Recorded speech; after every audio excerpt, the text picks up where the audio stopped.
नमस्कार दोस्तों, हमारा इसी सीरीज में बढ़ते हुए हम अगले अध्याय 4 देखेंगे, जिसमें बताया गया है,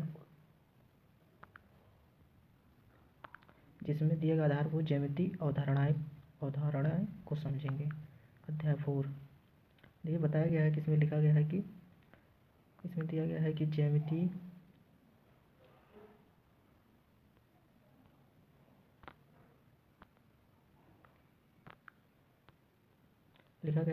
एक लंबा और शानदार इतिहास है। ज्यामिति यूनानी शब्द जियोमेट्रॉन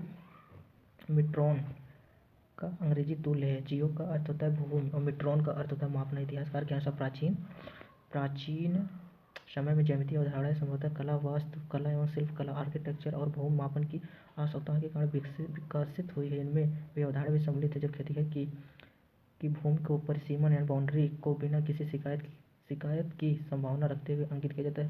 वैभवपूर्ण राजभवनों, मंदिरों, झीलों, बांधों और नगरों के निर्माण और कला और वास्तुकला ने इन अवधारणाओं को और उजागर किया। आजकल भी हम कला, मापन, वास्तुकला, इंजीनियरिंग, कपड़ों के डिजाइन इत्यादि के सभी रूपों में ज्यामितीय अवधारणाओं का प्रभाव देखा जा सकता है। आप विभिन्न प्रकार की वस्तुओं, बॉक्स, मेज, पुस्तक, अपने स्कूल के लंच इत्यादि को, खाने के लिए डब्बे को, इत्यादि प्रकार के शेप यानी रूलर आप प्रयोग करते हैं। पेंसिल जिससे आप लिखते हैं सीधी स्ट्रेट लाइन है। चित्र गोल है, राउंड प्रतीत होता है। यहाँ प्रत्येक रोचक यहाँ पे समझाया गया है, इसको पढ़िएगा। यहाँ पे दिया गया है बिंदु। अगला टॉपिक बिंदु है। देखिए क्या कह रहा है इसमें। कागज पर एक पेंसिल का नुकीला निरख के डॉट अंकित कीजिए। सिर जितना नुकीला होगा, चिन्ह उतना ही सूक्ष्म छोटा, लगभग बिना दिखाई वाले सूक्ष्म चिन्ह आपको एक बिंदु की अवधारणा की आभास कराएगा। बिंदु एक स्थिति है या लोकेशन निर्धारित करता है। देखिए कुछ उदाहरण देके समझाया गया, इसे पढ़िएगा आप। इसको देखिए, एक प्रकार का सिर है, प्रकार का नुकीला सिर है, प्रकार की उदाहरण है। पढ़िएगा। हम रेखाखंड के बारे में चलते हैं।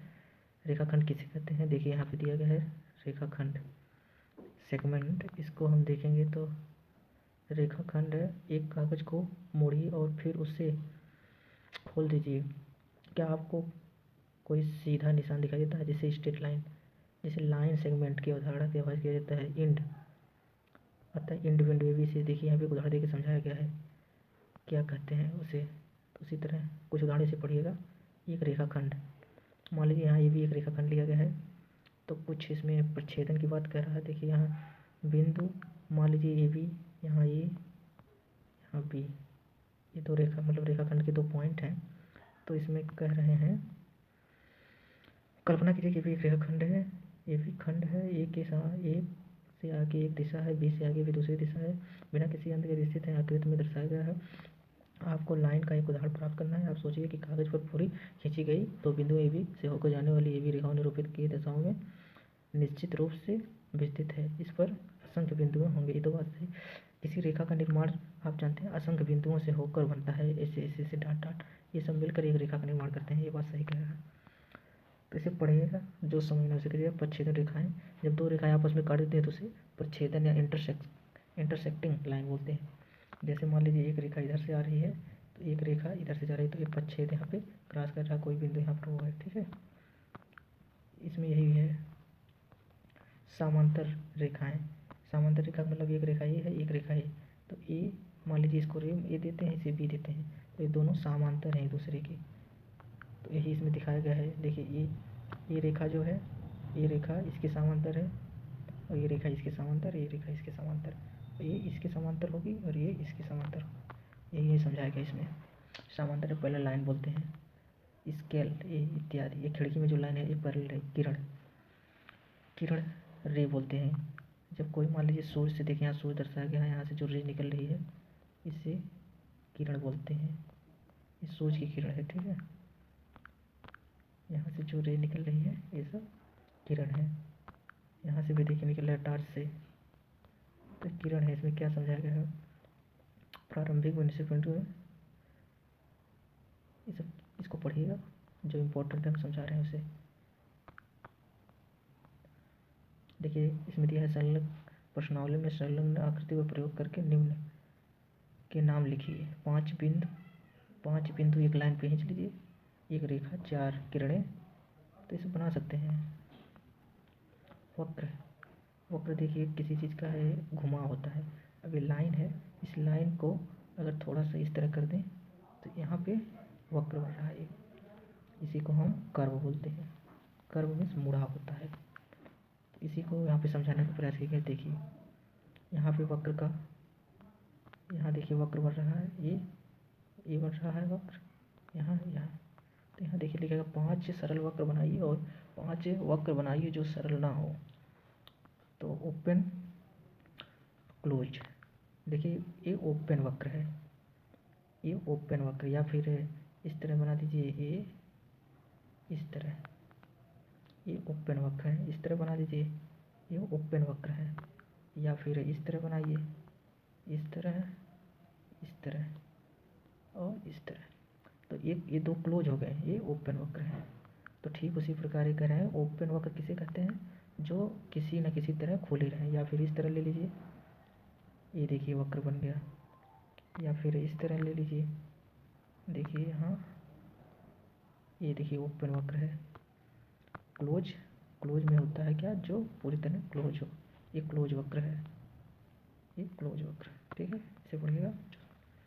और देखिए इसमें दिया गया है टेनिस कोर्ट, बाउंड्री हुआ, बहुभुज जिसकी भुजाएं आकृतियाँ बहुत हैं, उससे बहुभुज कहते हैं। ऐसी आकृतियाँ जो बहुभुज कहलाती हैं, यह केवल रेखाखंडों से ही बनी होती हैं।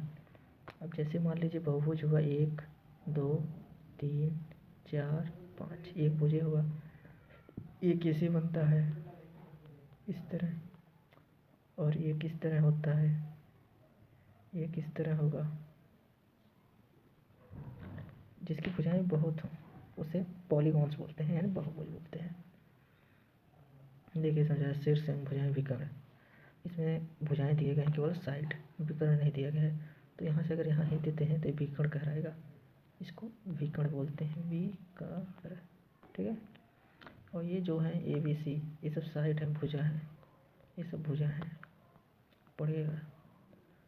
देखिए आसन्न भुजाएं यानी एडजस्टमेंट या कॉमन एंड इंटरफेयर, यहाँ से देखिए एडजस्टमेंट डायगोनल दिया गया है। अभ्यास प्रश्न कीजिएगा जरूर, जो समझना है उसे कमेंट कीजिएगा, जरूर बताएंगे। आगे चलते हैं। कोण किसे कहते हैं, जब कोने बनते हैं तो उसे कोण कहते हैं। कोने बनने का तात्पर्य हुआ जब दो रेखाएं इस तरह डैमेज होती हैं, मतलब एक दूसरे पर इंसिडेंट होती हैं, गिरती हैं, तो यहाँ पे कोण का निर्माण करती हैं, एंगल का निर्माण करती हैं, जिसे कोण कहते हैं। तो ठीक उसी प्रकार इसे कह रहा है, जैसे घर का कोना आप लोग देखते हैं, तो घर का कोना एक तरह से कोण का निर्माण करता है। जैसे मान लीजिए एक दीवार इधर से आई, एक इधर, तो यहाँ पे कोण, यहाँ पे 90 डिग्री का कोण बनेगा। लेकिन जब मान लीजिए कोई 2 टहनियाँ हैं पेड़ की, तो एक पेड़ इस तरह मान लीजिए गए हैं, तो यहाँ से एक टहनी गिरी है, तो ये जो कोना है इसी को कोण बोलते हैं।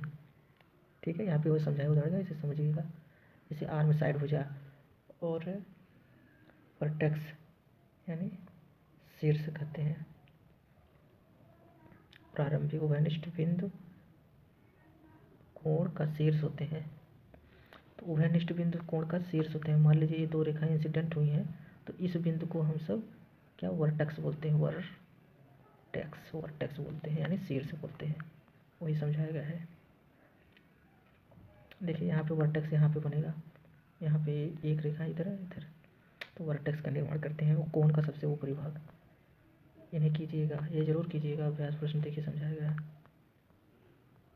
ये प्रश्नावली भी कीजिएगा, देखिए प्रश्नावली में दिया गया है क्या, संलग्न चित्र को कीजिए। ट्रायंगल 3 भिन्न रेखाओं यानी त्रिभुज, एक 3 भुजाओं वाला बहुभुज होता है। त्रिभुज उसे कहते हैं जब 3 रेखाएं, एक त्रिकोण, जब 3 रेखाएं, मान लीजिए पहली रेखा, दूसरी रेखा इस तरह जा रही है, तीसरी रेखा इस तरह, जब 3 रेखाएं 3 कोने का निर्माण करती हैं तो उसे त्रिभुज कहते हैं। मान लीजिए पहला कोना, दूसरा कोना, तीसरा कोना, तो इसको नाम दे रहे हैं, ए दे रहे हैं, बी दे रहे हैं, सी दे रहे हैं। जब कोई 3 रेखाएं किसी 3 कोने का निर्माण करती हैं तो उसे त्रिभुज कहते हैं। तो यहाँ पे एग्जाम्पल दिया गया है, देखिए पढ़ लीजिएगा, ये जरूर प्रश्नावली कीजिएगा, बहुत इंपॉर्टेंट है। आगे चलते हैं, देखिए चतुर्भुज किसे कहते हैं। जब चार रेखाएं एक सुव्यवस्थित अरेंजमेंट से चार कोने का निर्माण करती हैं तो उसे चतुर्भुज या क्वाड्रिलेटर या चतुर्भुज कहते हैं। जैसे एक रेखा इस तरह है, एक रेखा, दो रेखा, 3, 4। अब इस तरह अरेंजमेंट है तो चार कोने का निर्माण करती हैं तो उसे चतुर्भुज कहते हैं। ठीक है। रेखा असमान भी हो सकती हैं। अपोजिट साइड, सम्मुख भुजाएं, समकोण, अपोजिट एंगल, आसन्न कोण, ये सब पढ़िएगा। वृत्त किसे कहते हैं? देखिए वृत्त के बारे में दिया गया है तो वृत्त उसे कहते हैं जब किसी एक बिंदु को मानकर, मान लीजिए यहाँ पे एक बिंदु मान लिया, समान डिस्टेंस लेकर, मतलब समान परिधि लेकर एक निश्चित वक्र पड़े ना, वक्र खींचा जाए तो इससे जो निर्माण होगा गोला उसे वृत्त कहते हैं।